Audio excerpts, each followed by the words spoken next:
Wonderful. Okay, well, welcome everyone. I'm so excited for today. I am thrilled to have Britt joining us, and I'll do a quick intro on her, but just a little bit of introduction. I want to tell you a little bit about HiER before we jump in. HiER is where professional women get coaching, community, and tools to help them progress in their career with confidence. And I'm the founder of HiER. I don't know everything. I just don't, but there's so many people that know so much. And so that's one thing I love about webinars is that I get to bring in true experts on different topics to help us continue to grow in our careers, no matter where we're at. And so a little bit about the topic today. Interviews are not just about answering questions correctly. We all know that. We've all been in interviews before.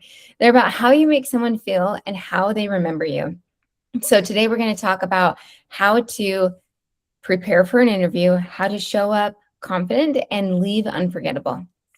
And Britt is going to tell us all about this. She's going to teach us her expert ways. I'm going to tell you a little bit about Britt. Brittany Larsen built her career on high-stakes communication, from managing national press strategy during a presidential caucus to serving on the on-camera spokeswoman for the state of Florida, to representing brands like Microsoft, Pfizer, and Delta Airlines in her private sector. As the youngest only female vice president in her last company, she knows what it takes to walk into a room, own the narrative, and leave people convinced. In 2017, she founded Livelihood, which is an incredible company. It has also impacted my life so much. It's a career coaching community originally built to spotlight women's diverse professional paths, which has since grown into a coaching practice, helping people of all backgrounds navigate career change, interviews, and promotions. So, Britt, welcome. We are so excited to have you, and we are just so lucky to learn from you today. Thank you, Tanya. Can I just say one thing about HiER? Yes. Tanya came to me with this idea, 2-3-ish years ago? A minute ago. And it's just incredible to see it live, impacting people. And I feel so lucky to be a small part of her very, very big dream. And I'm pinching myself because we sat on a call like this between just the two of us when she mapped out her vision, and just such a cool testament to taking the risk, building the thing while you still have a full-time job. I mean, it's just incredible what you've done, Tanya. Thank you. Thanks, Britt. That means the world. Okay, let's jump in. So you've spent your career coaching people through some of the highest pressure communication moments there are for their lives, right? Press briefing, debates, national media. Those are some things that you've experienced. So just to kind of kick off the conversation, how does that experience that you've had translate into how you coach people to walk into an interview? I love this question because it's actually where my media training transitioned into interview coaching, because I had a friend, we're still really close, who was at Ernst & Young at the time. She's still there. She's a partner now. But at the time, I was fresh on Capitol Hill. I was a communications director, didn't know what I was doing. She was fresh out of a MAC program, trying to learn how to be an accountant. And she calls me, I'm up for a promotion at work. We're both a year into our careers, so young, so green. What do I do? How do I handle this interview tomorrow? And I said, I have no clue how to help you. Why are you calling me? I'm not an accountant. And she said, I just saw your boss on CNN. What did you tell him? And I will forever be grateful for that connection she made, because I don't know if I would have done it myself. And so then I started helping all of our girlfriends and hyping up the people around us to get those promotions that they were so desperate for, because we were living in DC and we were young and poor and very expensive city. So that's kind of where it first started, was, I'm helping these governors and CEOs and members of Congress and senators prepare for TV interviews. What is so important in those interviews is that they're very, very short. I mean, you maybe have 90 seconds. If you're lucky, you have 3 to 4 minutes, and you're trying to express some really complicated, wonky policy. The congressman I worked for was super wonky. I mean, he just was in the weeds of the Constitution, and no one's going to listen to that on Fox News or MSNBC or whatever you're watching. And especially because I was there at the height of Twitter, we had to just condense our message. And so that's really the goal that I try to get my clients to understand as well, is you maybe have 3 to 5 minutes. You definitely don't have 5 minutes per answer. And I think that's one of the biggest mistakes a lot of people make, is that they assume that the interviewer has just tons of time on their hands, which is funny because I always flip that question back to them. Most of the people I am coaching now and have for the last 5 years, they've hired a bunch of people, right? Like you have, Tanya, you're squeezing in an interview in between tons of other meetings. You have kid stuff and family stuff, and you're trying so hard to stay focused and give this person the attention that they deserve, but that's just not human. So I really do try to emphasize how important being concise really is. I love that. Yes, so true, so true. So when we think about interviews, one thing that is always so important is your first impression. Yes. First impressions in general just are such a big deal. Mhm. But from your media background, what actually shapes a first impression, and how fast is someone forming that about you? So I think what's really important to acknowledge is most of your interviews are either going to be on the phone or on a platform like this, Yeah. which has completely changed the game, because there's things you can do in person that you just can't get across again on video. And frankly, from what I've seen, most first screeners are phone calls. And a lot of people don't take that seriously. I'm just talking HR. That is your most important impression that you're making. Because if you don't make it past that, why does any of this even matter? And so many of my clients will say, oh, I just have a screener. And I'm screaming, I'm so excited. A screener is a huge deal. Yeah. And that's something that has changed. I think AI has changed this a lot, where the first several steps of an interview process are now handled by your resume and your application. And so if you're getting a screener, that is a huge deal. So act like it. Yeah. Treat it like the important 10 to 15-minute conversation that it truly is, because that person is a major decision maker and they likely don't know a lot about kind of the meat of the job. They may not be able to answer even a lot of your questions. What they do know is the company culture, and they may even care more about that than the hiring manager. So you better know in those first 5 minutes how to speak to that mission of that company. And a lot of what I do in my interview prep is just express how important it is that you are really familiar with that mission. So print it out, cut and paste it into your notes, use their words, frankly, against them, like for them. Yeah. And as you're speaking their language, especially in those first 5 minutes, you're going to feel less like you're being interviewed for a job and more like you're already part of the team. And that is really my goal as I coach people, is you want them visualizing you at the table. Yeah. You want them to treat this more like a brainstorm than let's really test you. And I think that's a mistake people make in the first 5 minutes, is they're really casual. Yeah. I usually start with an HR screener. Tell me a bit about yourself. Oh, some of my hobbies. Do you want to talk about my hobbies? I can't tell. A nice mix of, your professional background and a little bit about you, and move on. Get into the meat of the interview. And I will say, with that in mind, people do want to know you, but you've got a few minutes. Focus on your 3 major messages and try to get them across as soon as possible. Yeah. It's so interesting with the screeners, because in my experience, the screeners actually don't know a lot about the role. What they know about the role is the rec that you actually already read. You know as much as they do. And so they're not really trying to find out if you're a good fit for the role outside of the rec. So you pretty much have your automatic cheat sheet of how to make it through the first phone call with HR. But you're right. Culture, huge. That's what they're looking for. Like, are you competent? Can you form great sentences? Are you quick on your feet? Those types of things. I feel like it's exactly what they're looking for. Yep.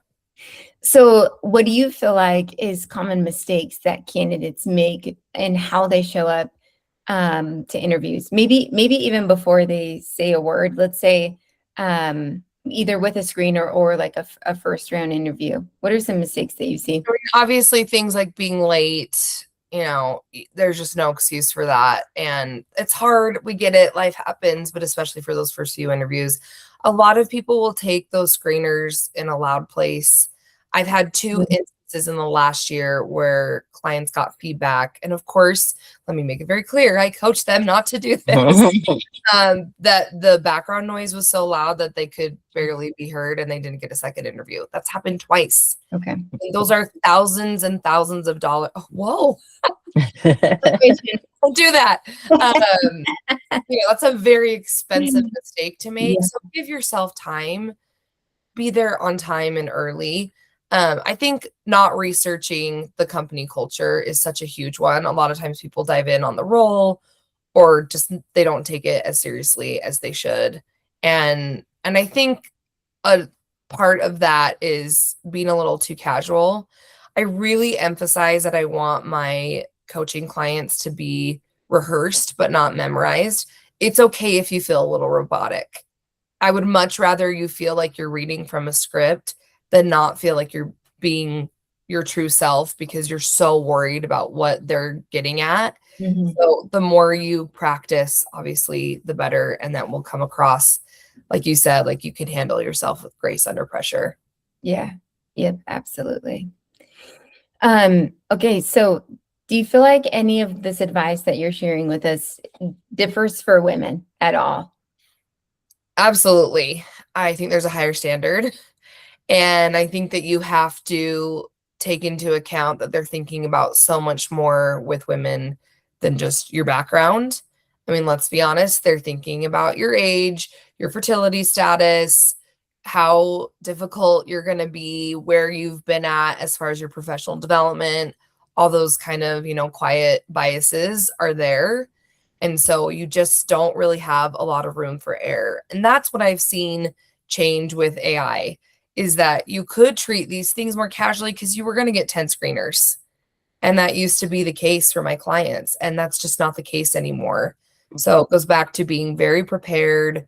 And that doesn't mean that, again, there's not any room for being human. But I think that a lot of times my female clients really struggle with, I want to be my true self. I want to show up as my true self. And I love that to a degree, but also think about the trust that you're placing on a person. For example, I have a lot of clients with health issues, and they will talk to me about when in an interview process should I divulge that. Maybe they're pregnant, or maybe they have an autoimmune disease, whatever it may be. And I really try to stress to them that as a woman, you show up with your qualifications, and those things can be settled later. And I don't mean to hide them, because I have a client actually that I worked with this last spring with severe autoimmune issues. And she really just wanted to tell them that she's going to have a lot of doctor's appointments, but she's a super hard worker. Is it appropriate to talk about it in a screener? Nope. But she talked about it with the hiring manager, and I coached her through it. And the hiring manager ended up having almost the same autoimmune disease, like the same issue. It was so cool. I think if she divulged that 3 interviews earlier, she wouldn't have gotten the job. Right. I think it's probably why she got the job. It's so wild. So I think being really wise and try to, read the room and stay in tune with the discussion. If you start feeling like you're losing people, bring them back. I mean, that's what's so hard about this is if you're so focused on yourself, it's not going to go well. You have to focus on the role, the company, and the person that you're interviewing with. Yeah. Yep. Okay. Britt, I love that. I think first impressions, all of that is so important, so key. So before we move on to our next topic that I'm so excited to dive into, what would you say your top few things that really, when it comes to a first impression, what makes us unforgettable? Being really focused in your message and knowing ahead of time what your 3 main takeaways you want to be for this role. So that's looking at your own resume, that's looking at their rec and their company culture, and aligning all 3 of those things to 3 main messages, and that's it. And every single interaction you have with them, the emails that you're sending beforehand, the quick, hellos at the beginning, all of those things are counting towards those main messages that you're sharing. Yeah. I love that. Well, it sounds like preparing then is a really big part if we want to make sure that our message is concise and like on point, right? Yep. So tell us a little bit about preparation. It sounds like in your career you've done a lot of prepping for yourself and for others.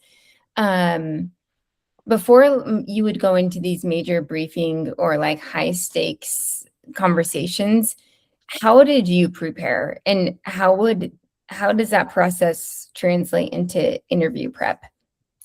When I thought about this question in preparation for today, I had actual PTSD because I just want to give you a little glimpse into the kind of stuff I was doing. I mean, I was on TV a lot early on in my career, and in DC it was high stakes, but in Florida I worked for the governor there, and I did press briefings, White House style. I would stand in front of a room of very vicious reporters. I was over the elections division in Florida. I mean, it was the Wild West. It was so nuts. And what I very quickly realized was I couldn't prepare by anticipating what each reporter was going to ask me. I literally had a whiteboard with the pictures of the press corps, and I would try to anticipate, okay, Steve Bosque from the Miami Herald, he's nuts. What is he going to ask me? This was 12 years ago. I still remember his name because I would lose sleep over what he was going to ask me. Yeah. Well, that is backwards. And the same applies to a job interview. You cannot prepare for every question. I just recently had someone come to me and they hired me just for interview prep after bombing their dream job interview, which is so devastating because, of course, I wish they had found me sooner. But the first thing I often ask is, well, did you share what you're best at? And there's either silence or an awkward laugh. One time when I asked that, I made a woman cry, which made me so sad. No. But guess what? She's never, ever going to forget to share what she's best at ever again. Is anyone going to ask you, Tanya, what are you best at in a job interview? Nope. It is the only question that matters. And if hopefully my legacy means anything, maybe 10 years from now, that's what we'll actually start asking people. But that's how I prepare now, is I don't think about what questions are they going to ask. I don't Google top 10 interview questions. I don't try to come up with some answer for every single scenario. And I learned that in the hot seat as a press secretary and communications director, because questions will come out of left field. And that's what's really hard about interviews, is if you go into it thinking, okay, I got to have a perfect answer for every scenario, you're going to fail. And that is the old school mentality of preparation, right? Let's think about those really stereotypical questions like, what's your greatest weakness? Tell me about a time you overcame a difficult problem. Tell me about a time you worked with someone difficult and you resolved it. Yeah. Those things are still going to get asked, but that's not what they're actually asking. Yeah. What are they actually asking? Well, then prepare your message for that. So that's how I prepare now. That's how I prepare my clients, is let's think about your top stories. We all know the star story method. I use that with my clients. Let's think about the situations that you've been placed in that you want them to know about that are related to this role. And it doesn't have to answer the actual question. Most of the time, they're just asking a question to be a conversation starter. And that's how I view it. Because unless you're super, super technical, I've worked with some engineers that like to poke holes in this theory, but most of the time, they're looking at a prepared list of questions too. And you want them to get away from that. The whole goal of preparation is to get it to be more of that conversation flow, and your stories are leading them to better questions, and you're taking control of the narrative. Yeah, I love that. It's so interesting with interview prep because I think you're right. I think people do try to, I don't know, tell the future and think like Right. what's going to come my way. But the reality is that you've already lived it. Everything they want to know about you, you were there, you lived it. Yep. I think half of the battle is remembering the things that you've accomplished, or remembering, your biggest strengths, and remembering situations. That's why what you said, preparing to talk about situations, and most importantly, what the end result was of the situation really clearly is so, so important. Absolutely. So let's talk a little bit more about preparation. we've talked about like researching the company, researching the interviewer. Help us understand, like, what does that look like? That looks like a LinkedIn search, or like where do you send people to go do their prep? I want to answer one Okay. thought that I had about that, and then I'll get to that. But Okay. I think what's so important about anticipating those questions is that your three messages cannot deviate based on the direction that they take you. You own the narrative. And I think that shift in mindset, if there's one takeaway I have for you today, I hope it's that you own the interview, because you get so nervous about what are they going to ask you. What you should be nervous about is, can I express what I'm best at, how I align best with this company, and how I could do this role in my sleep. Those are the three main things that you should be focusing on. They may not focus on that. They may spend 10 minutes talking about what a mess the department is. You got to bring it back to reality so that you can actually figure out if you want the job. I mean, that's something we often forget, right? Is you're interviewing them as much as they're interviewing you. And the other thought I had, Tanya, because this is so important to your mission with Rise Higher, is you have to be tracking your wins now. That's Yeah. another thing that if you're not actively job interviewing right now, please take that from me and Tanya. That's a lot of what we've worked on. That's our huge message for women. That is where I think women just cannot afford to not track your wins, because no one else is going to do it for you. So preparation when it comes to researching the company, my favorite place to look, and this is where my background shows, is the news section. So every company has some kind of PR, and the way that they are presenting themselves in their press releases, it goes so far to mention, oh, I just saw you guys just announced a partnership with so and so. And I think that's super cool. It's crazy how well that plays with my clients. And often people don't think to look there. And again, that's where my journalist mind goes, is go there first. That's what they're working on. Oftentimes they have a press section, kind of, a description of their company, and it's going to be different there than it is on their website. And notice those differences. Obviously, be so familiar with their mission that you're using the same words. One of my favorite examples of this is, I had a gal who really wanted to work at a tech company where they all called themselves makers. And that is not something that she naturally said, but she loved their product and it was her dream company. She so badly wanted to work there. So the whole time we're prepping, I'm like, you've got to start integrating that word into your stories. Well, she gets the job offer, and in the email, and I have this, I want to frame it because it was so cool for me to see this tiny little change made a huge difference. And I forgot to mention that she'd actually interviewed there before. So she hired me. This is do or die, high stakes. And I really think this is the main change I had her make, was call herself a maker. And they put that in the job offer. It was so refreshing to hear you call yourself a maker. We want you to join our community of makers, and we're so excited to have you. One word, one tiny little change, and that all came from research. And I wouldn't have known that about them, but it was such an easy change. It was all over their website. So get really familiar with how they talk about themselves. LinkedIn is an amazing resource, and I wouldn't just look at their company page, but look at all of their leaders and how they are talking about their people. Obviously, this will help you decide if you want to work there too. I had this happen recently with a client where I said, you got to go look at the C-suite. And she came back to me and said, there's a lack of diversity on the C-suite. That's my diplomatic way of saying this. I don't think I want to work there after researching them. Oh, well, I'm glad. Why didn't you do that before you spent all the time applying for the job? So this is a two-way street where, as you research, you can learn if this is something you want to do as well. Yeah, absolutely. Yeah, we forget about that. Way too easy. Like, Yep. this has got to be a good fit for me too. Mm-hmm. It takes so much work to change jobs, to change careers, to get hired on. It takes so much work on both sides, but you gotta feel confident that you're gonna love it and that you're bought into their mission or their product or whatever it might be. Totally agree with that. Absolutely. Okay, so prepping for interviews helps us be able to really walk in with confidence. You've talked about a lot about owning the narrative, owning the conversation. You've helped so many people, Britt, like from executives down to people who are just getting into their career. in helping them understand how to control that narrative in interviews. How does someone really do that in an interview setting? I think so many times when we walk into the conversation, because the interviewer owns the agenda, we kind of fall into like a response type, I don't know, situation. So help us understand that a little bit more. So that obviously happens before the discussion. I encourage people to write out their best stories in a star story format.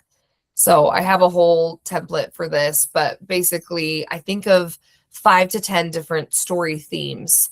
So we kind of touched on them in different ways, but you want to think about a time you've implemented a new process. You want to think about a time where you went from enemies to lovers, is what I call it, if you like to read. But those are some of your best stories, as you had a client who really didn't get along with you or hated how something was implemented and now they love you. Or internally, you have a coworker that your communication styles didn't jive and now you've done great work together. That's just that is chef's kiss. Some of your best work. You want to talk about start to finish a project that you worked through that was your idea and you implemented everything along the step of the each step of the way. You also want some examples where you were just a doer, where you were told what to do. And I think that's important because sometimes we try to own it so much that it just sounds like I did so much on my own. But what most women do is the we message, right? Like, we did this, we did that. I can't tell you how many times when I was hiring, I've hired more than 100 people. That's what pushed me into coaching, because so many women sat there and told me how amazing their team was. So please use I language as much as possible. You can talk about it in the context of the team, but I better be able to walk away from our discussion knowing exactly what you specifically did. And I think that's how you control the narrative, is you just flat out answer, what are you best at? Just say that. I am best at X, Y, and Z in this context, and I know I could do it here. I call this my Jedi mind trick, or my inception rule. You've, again, got to get them to start thinking about you being at the table, being in the room, virtually or otherwise, and actually a part of this team. And my favorite way to do that is end every story the same way. I've done it here. I can do it again there. So what that means is every story has to be very forward thinking. And I think that's another way that you really control the narrative, is you don't want to talk a lot about in my last job, in my current job. None of that's relevant. You've got to strip away these irrelevant details. You're just getting to the meat of the story, which is, I'm easy to work with. I succeed when I am set up for success. And that's a really important piece that I think will help you not take a bad job. That's my whole goal. I hope that that is the legacy of my coaching, is that I see so many women especially take the next job because they got a 10 to 15% raise. They're burnt out and frustrated with their current situation. And guess what? 6 months in, they feel the exact same way they did before. And they just perpetuate this cycle of take a little bit of a raise. It's kind of the same role, but it's just different enough that I can justify it. Maybe it's a title change, but then you're just perpetuating this cycle of doing the same thing. And we all know that that's, the definition of insanity. And then people come to me and say, why am I so frustrated in my career? And I say, because you've done the same thing 5 times. So break out of that and use the interview as a testing ground for, I get really frustrated personally when people don't get in a room and just talk about stuff. Like, that is a huge problem for me. So I started saying that in my interviews, like, this is how I solve problems. Well, I remember, this is before I was coaching, I was interviewing for a job and I was interviewing with the CMO, and he said, well, I just feel like there's too much talking. I hate it. I just want people to go do their jobs. And I remember him going, go do their jobs. And right there, just that gut wrenching, I could never work for you feeling. And I was so glad I just laid it all out on the table. This approach is more honest. It's more genuine to be rehearsed. And that's what I have really found, is the more that you come to the table scripted with your experience, the more authentic the entire interview becomes. Yeah, I love that. I want to go back to just one thing that you shared, Britt, that really stood out to me, is talking about how the things that you accomplished were done in a way that you can do it again. Yeah. And I think so many times, because I've worked in sales for so long, and a lot of times I'm hiring sales reps or sales leaders, there can be a lot of luck when it comes to sales. You could be Yeah. selling the right product. There's not a lot of competitors. You were just in the right industry at the right time. And they do, like, a lot of people do have really incredible things that they've accomplished.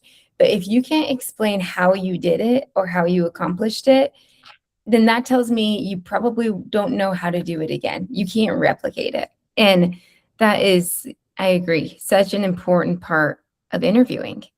Well, and I think your point is that it can't have anything to do with those external factors. And Yeah. I don't believe that, because I have worked with people who truly think they're a partner at a law firm. There's no way I could replicate my success elsewhere. And I challenge that again, especially with women. That's where imposter syndrome comes in. Luck has very little to do with your approach to work.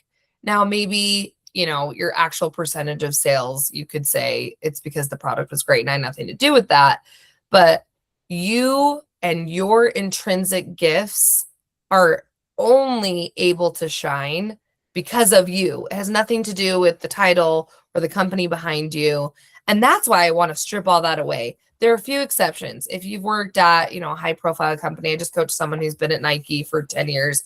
We're going to talk a lot about her being at Nike. Like, that's a huge deal. It's a recognizable company. For most of us, I'd say 95% of us don't talk about where you've been. They don't care, because you and your gifts are what they're hiring. And maybe those things made them notice you, but you also don't want to be hired because of where you've worked. And that kind of challenges the old school narrative, right? But I think it's going to happen more and more. If you're at a company for 18 months to 2 years, which is the average now, and trust me, the Gen Zers behind us don't even want to last that long. It's not going to matter where you've worked. And that's where your own brand is what you're selling, not just your background. It is your personal brand. Yeah. So when your background or your resume shows things like a gap in employment, or, a change in career altogether, or maybe like a step back in title, things that you're like, man, am I going to have to explain this? Or how do I help them understand, it was a wild time of life and I had to pull myself together, Yeah. What do you do? So I hate to downplay this because it feels so huge to the person who is trying to prepare. I've been a full-time mom for 10 years, or I was caretaking for my parents for 18 months, or whatever that position that you're in. It feels so heavy, and it's very hard to tell people like that. It just doesn't matter, but it doesn't. And that has changed. When I first started coaching, it mattered. And I had a whole resource. I had a PDF all for return to work moms. I don't share it anymore because I don't believe anything in it. That's how quickly things change, because it's just more normal now. It's been normalized. And the way that we continue to normalize it is not treat it like it's some earth-shattering thing. Because if they ask you about it, which I actually find rare now, like they know, they can see it. And if you own it, like, again, it's part of your brand, then they'll move on. And that is really my kind of top advice is, again, short, concise answer. Oh, yes, I've been focusing on X, Y, and Z, and I'm really excited to get back to X, Y, and Z. And then you just move on. I did hire a woman who she had not ever had a full-time job. And this was a while ago. So keep that in mind and give me some grace. But the whole time, I just couldn't quite grasp if she understood what she was signing up for. And I look back now, and she really did give me some pretty strong clues that she just wasn't ready for full-time employment. And so I was able to negotiate with her, and we were able to figure out a part-time job. And so be honest. That is, really where I like to land, is tell them what happened and move on to what actually matters, which is your ability to do the job. And if your gap impacts that, own that. Like, I worked with a lady. This is one of my favorite success stories. I think Catherine may have actually done her resume. She was a CPA who worked for 6 months, 18 years prior to hiring me. So she had a very, very short career history, and she was a grandma by the time she came back. I mean, it was crazy. And I helped her get a 6-figure job. because we talked, of course, about how in motherhood she was constantly budgeting. She had done really good work as far as staying on top of her certifications. She was still doing that kind of stuff. And then she had this incredible volunteer history. And so we just talked about how she had kept her skills relevant, but she also owned she had a lot to learn. I think that was really important, right? She was like, I'm not going to know what it's like to work in an office. So you're going to have to help me. And they ate that up because CPAs stereotypically don't have that attitude, right? Like that's kind of an accounting stereotype that I'm going to come in, I'm going to tell everyone how this is going to get done, and we're going to stick to the rules, and we're black and white thinkers. But I think because she was a little more like, I'm here, I'm teachable, I'm going to be humble about what I don't know, they were like, finally, someone who can help us with our finances that we actually want to work with. Again, these are all stereotypes. But that was a really, really cool experience that she struck that perfect balance of, I can do it. You're going to have to handhold me a little bit. And they got a major deal on a basically CFO quality person that they can help grow and develop. And it's been amazing to watch. Yeah, that is such a cool story. That is such a cool story. My biggest gap. I haven't done more than 18 years. So okay, yeah, that's a big gap. Yeah, that's awesome. That's incredible. I love when people want to come back after that long. Yeah. I do a lot of interviews too. And one thing that I love to ask during when there's like gaps like that, I just love to ask, how did you focus on yourself during that time? Or what did you learn during that time? Love that. And it's like, if they can at least share something like, oh, I learned how to love and care for others because I was taking care of my family, or I literally learned about everything about life because I was a mother, whatever. There's like not a right or wrong answer, but I just love being curious about that time and what they learned from it or what experience they drew from it. So. And you're proof, because Tanya, I don't know if that would have been a thing 10, 15, definitely not 20 years ago. Yeah. Right. And so the more we normalize that it's a beautiful thing, the more the people that have done that can own it. And the fluidity of which people are working for themselves and going back in the corporate world, changing industries, all of that is just so normal now. Yeah, absolutely. I feel like we could talk for hours, but I want to talk really before we jump into handling really like high pressure questions or curveball questions that you're like, man, I was not prepared for that. I just want to ask really quick. Tell me about yourself. That question, man, you could just take it so many places. And there's been times when I look back on my career, I'm like, why did I say that? Like I had been graduated from high school for like 7 years. Why did I start at high school? That's such a weird place to begin, and I think when you're not prepped and you're like caught off guard and you're like, like we talked about, you want to say the right answer every time, you just start saying really weird things. So where do you start that? Probably not high school, but where do you start that question when they're like, tell me about yourself? I just want to validate there's a psychological principle that when you're asked a question, and I want to write a book about this someday. When you're asked a question and you're in a high stakes environment, your brain literally goes to your most emotional response. And so that's why you often overshare. And I often ask my clients, are you an undershare, an overshare? Where do you land on that spectrum? Knowing that about yourself is really important because undersharing is just as problematic. Yeah. I find that a lot with people that they don't give enough to kind of lead the conversation and guide the interviewer to a good place. So we all have done that. I've walked away from interviews thinking, why in the world is that the story that I shared? Or why that hobby? Like I'm talking to a bunch of dudes and I'm like, I love to make sourdough. Like, no, don't go there. But my point is that if you're underprepared, your brain's going to go through those filing cabinets in your mind and go to that weird place. So that's again where preparing is so helpful. And I love the question, tell me about yourself. Just reframe it as, what are you best at? Because you might have an hour, but that's rare now. It's very rare for people to spend an hour with my clients. I mean, maybe as they get into meeting with a hiring manager. I'm curious, Tanya, if you spend that much time with people. It's usually more like 40 minutes. So if you have 40 minutes, you don't have a second to spare. So you should prepare an answer to tell me about yourself that is actually, what are you best at? It's your elevator pitch. It is not your linear career path. No one cares when you graduated from high school. No one cares that you went here. Well, first I started with this and now I do this. And then that was really interesting. So now I do this. Again, snooze fest. Like you've already lost them if you start talking linearly. So what you want to do instead is focus on a theme. So if I were to interview today and I was asked about myself, I would talk entirely about my ability to problem solve because every company is looking for problem solvers, especially with AI. I want to talk about my most human ability to get in and solve problems. I'm going to give you 3 examples from the start of what I'm really good at. And then I'm going to end with a fun little personal anecdote, which is I have 2 young boys. I did IVF in order to get them. So they're just the light of my life. And guess what? They've also helped me figure out how to solve problems. And I tie it up in a pretty bow.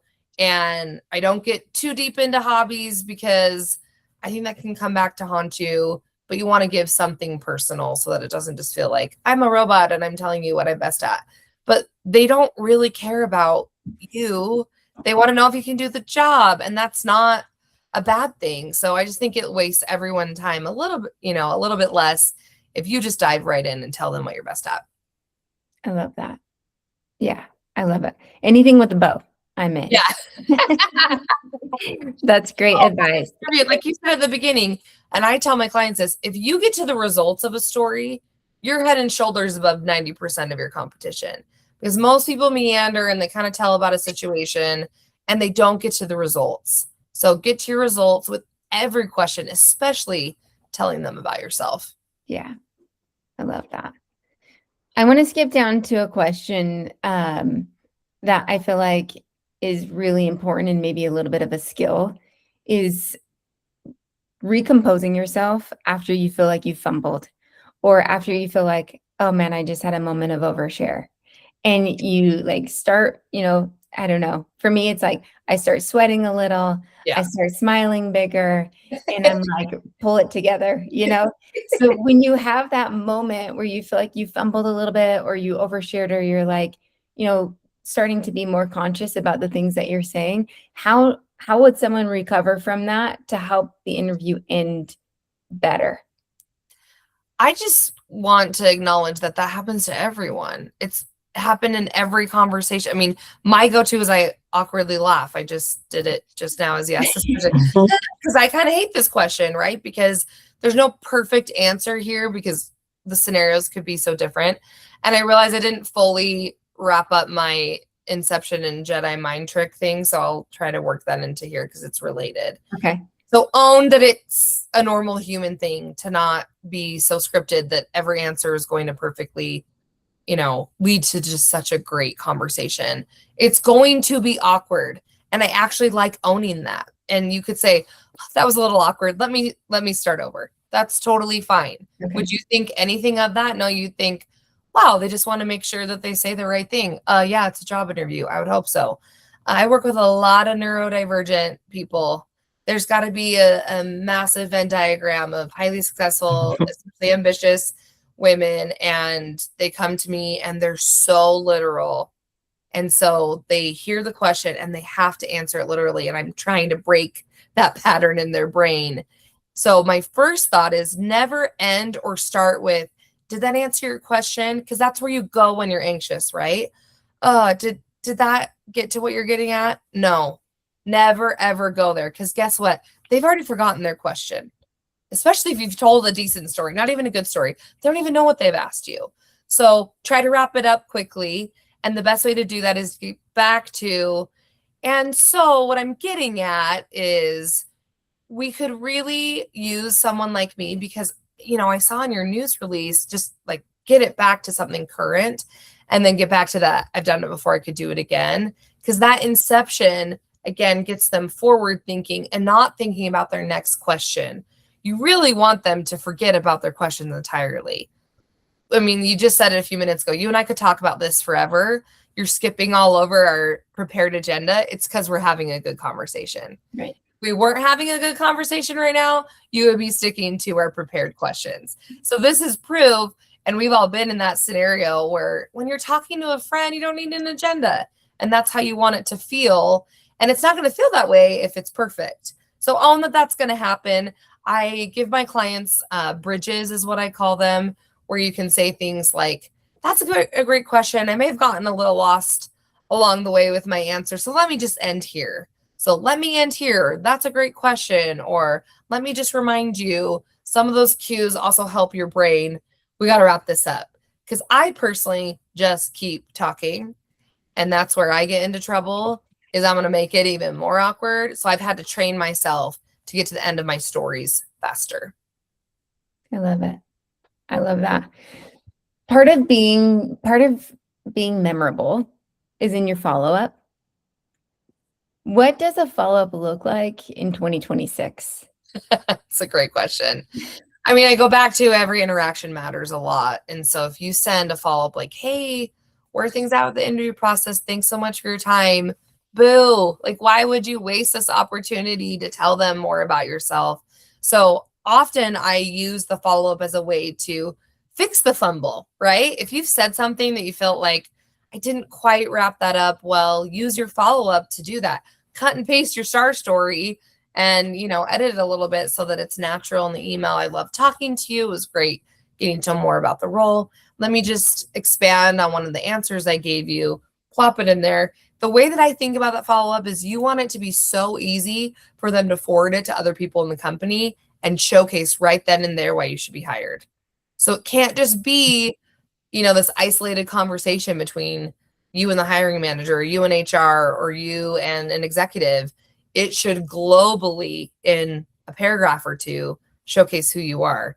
And what do you do that with? That answer of what are you best at? Repeat, repeat, repeat. Repetition is so important. And that's why I say when you're asked at the beginning, tell me about yourself, you do your elevator pitch. You do it in the interview. You do it at the end. Are there any more questions? That's what you say again. This is what I'm best at. And then you use that opportunity in your follow-up to do the same thing. So no, hey, checking in, hey, following up. Like we're not there anymore. It's such a waste of everyone's time. No. Yeah, absolutely. Okay, well, I know that we only have a few minutes left. I have a few more questions, but I want to open it up to the audience and give them a chance to ask you questions, Britt, that have been on their mind or, things that they've maybe struggled with or what they might want to do to prepare for an upcoming interview. So love it. Anyone have questions? Go ahead and unmute. The floor is yours.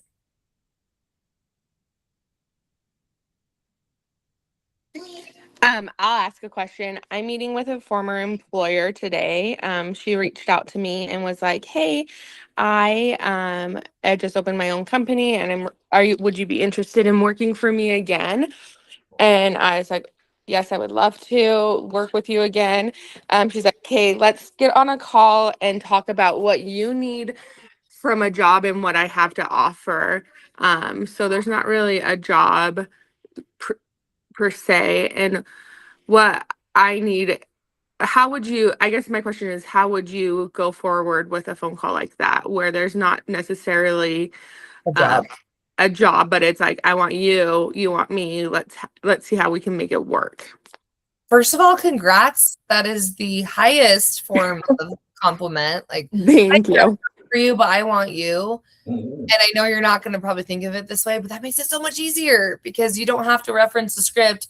You're just selling yourself. You're just talking about what you're best at. So this is where you get to map out your future in a way that most of us only dream of, where you could come with your list of what sort of your demands. Yeah. But I approach it as, here's all the stuff that I want to do, and don't bring up any of the stuff you don't like to do. Okay. So this context, knowing that she worked with you before, she's going to be thinking about what you were best at in that previous role. Is that the kind of stuff that you want to keep doing? That's what I would think about. Okay. Try to kind of think through her perception of you, because she's coming into this, already knowing you. And this happens a lot with my clients. We all know that networking is a great way to get your next job. I worked with an engineer a few months ago who he was contacted by someone who hadn't worked with him in 10 years for, just through LinkedIn networking. And he said, this guy really knows me for being highly technical and doing a ton of coding, and I don't want to do that anymore. And so we really framed a story around, I've sort of moved past that, but because of that technology, foundation, I still would be a good fit for whatever you're building. And he built a role for him. But I think if he had come in and kind of said, yeah, I'll do whatever it takes, he probably would have gotten a really technical role that he would have hated. Yeah. So I'm sure you've come a long way since you worked together before. So make sure that's what you lead with. That's what I would start with. Okay. And then compliment the heck out of her. I mean, I haven't really gotten to that, but one of the main things I tell people to do is come prepared for very specific questions for the people that you are interviewing with. And in this case, you know her and you know about the company she's building. I would just rant and rave about how amazing that is and what a gift it was that she reached out to you. I mean, that authentic and genuine excitement goes so far. I am always just looking for curiosity. You can't teach people that. So the more curious you are about what she's building, I think the better it will go. That's so exciting. I want to know what happened. So Thank you. Anyone else? I've got one. So I've obviously interviewed lots of people who have done this, but I'm curious if there's a better and best way to think about it in the sense of jumping industries. And I think especially I'll maybe take it to like the sales leadership standpoint, right? Like when you're talking about, hey, I've done this for a long time, but this is really transferable into your industry, be like, yeah, but you don't know HVAC. Like, whatever. Jump up here. But how do you best coach people to talk or think through that to overcome the competition who probably has 20 years of doing the thing that they're talking about specifically? I always try to turn it into a superpower, right? Because if you acknowledge it, especially in sales, and we all know the old school cliche of, a good salesman can sell ice to an Eskimo, which is probably not PC to say anymore. But I don't love that approach. Like, if I can sell this, I can sell anything, because it just feels trite. But I think what you want to do instead is, I'm your ideal customer because I don't know a lot about this, or I can own this part of the expertise, but I don't really understand this. And because of that, I'm going to be more curious and want to learn. My favorite example of this is I've worked with a lot of teachers. I'm not particularly proud of it because I feel like I've moved so many people out of education, but it's not my fault that the system's broken, but they often have no clue how to sell themselves outside of teaching, right? Like, they have such, in a way, a niche skill. And if they went in and said, well, I can teach fifth graders, I can sell anything. Like, no, that's not really it. But what they do bring is like insatiable curiosity, right? Like, if you're a teacher, that's just part of your personality. And so turn it into a superpower that you don't necessarily know, but that can be a really beautiful thing. And I've done that. My background's in PR, which means I know a little about a lot. And so I've worked in healthcare marketing, but not in, specific niches that I would be interviewing in. And guess what I talked about? Oh, yeah, I've been on the other side of your patients, marketing, and I hate healthcare marketing. Here's what I hate about it. And then the discussion became about that. And if you're really confident, then you can actually talk about, I saw this campaign that you did, or this product that you're building, and it doesn't really speak to me as a customer. And so I want to help bridge that gap. So a lot of times it kind of takes this translator narrative. Like, I actually can help translate better because I'm not a quote unquote expert in this thing. And that takes, that's threading a needle that is a little difficult. But I think it again goes back to, what's your brand? Well, I'm a problem solver, so I can solve a problem anywhere. I've solved it here, I've solved it there. I'm definitely gonna be able to solve it here. And here's how I would do that. And then the discussion gets away from your lack of expertise in, a specific area. And can I just say, the more coaching I do, the more I realize every company has the same problems. I work with, after this call, I'm meeting with a client who's a chief people officer. And when we first started working together, she really was like, I just don't know if you've worked with this particular industry. And I was like, oh girl, I've seen it all. Like, it's all the same. We're all dealing with the same human problems. We're all trying to figure out how to keep up with AI. We're all trying to deal with people who are stressed about being laid off. Like, it doesn't matter where you are. And I think we should talk more about that. I think interviewers, especially, I see this with HR folks, they want their problems to be so unique. Like, you probably haven't ever faced anything like this before. And you kind of want to be like, no, I have. Like, and it's okay that I have, because that's what you want. You want someone who's seen it all. And that's me. I've seen it all. I've done it here, there. I can do it at your company. Yeah. Thank you. Great advice, Britt. Thank you so much. I know we're nearly at time, but I want to ask you the same question that I ask everyone that we do a webinar with, because I love everyone's advice and just everyone's different point of view. If you had to give one piece of advice for, oh, let me find it. Hold on. Replay. I've got it. What is your greatest advice for the next generation of professional women? What I think is so cool, I immediately went to really young people with that, but obviously this audience, not that we're old, but we probably span ages. What a cool time to be a working woman. I mean, that is honestly what I really try to focus on. And if I can be completely transparent, this has been a really hard year for my career. Nothing has gone the way that I planned. And then I look back, oh wait, last year was kind of that way too. Oh, remember that year where I moved across the country for a job that I hated? Oh, wait, that's always how it goes. And so as I thought about this question, I thought, how can we teach daughters, the nieces, the employees that we have that are younger, how to be adaptable? Because I truly think that that is what's going to set you apart in the workforce moving forward. And so challenge yourself to take a job that doesn't make a lot of sense to other people because you're trusting your gut. Take on the project at work that scares you, not just for the clout, but because you want to force yourself to change and be okay with adapting. And I think that that is something that, frankly, women aren't known for stereotypically at work.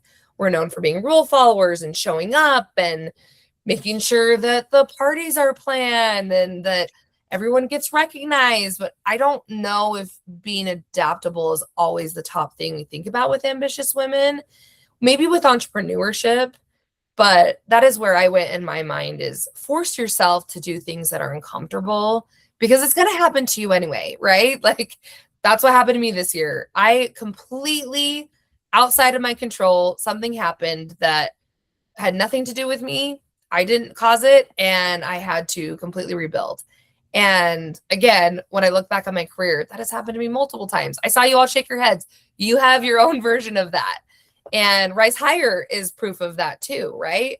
The whole goal, I know, for Tanya with HiER is for her to pass on the things that she's learned as she's had to adapt. So force that adaption and that ability to regroup and move on and not have such a strict career path in mind that you lose out on opportunities, because I think that happens a lot where we think, that's not what I wanted to do. I had this 5-year plan. Man, if I followed my 5-year plan, I wouldn't be talking to all of you today, because it was a good plan. And then I got promoted like 3 years faster than I thought I would, and everything fell apart. And then it was beautiful and was rebuilt. And I know you each have your own version of that. So obviously give yourself some grace and some credit when you have been forced to change. But I think that it teaches you a lot when you make those changes for yourself. I love that advice, Britt. I think how to be adaptable in the workplace is like a whole topic for a whole entire webinar. On that later. Yes. That's the next one we definitely need to chat through. Well, Britt, thank you so much. Your advice is so valuable. You have so much experience.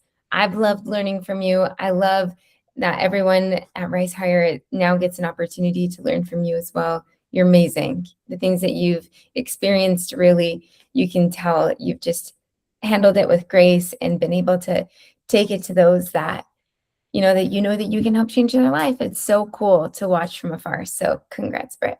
Thank you so much. Be sure to follow me on Instagram. That's where I'm probably most active, but add me on LinkedIn. I would love to see what you're all doing. I think she left, but I want to know about upcoming interviews, and I'm here to help and cheer you on. Absolutely. Thanks, everyone. Thanks for joining. We'll see you next month. Happy Friday. Bye.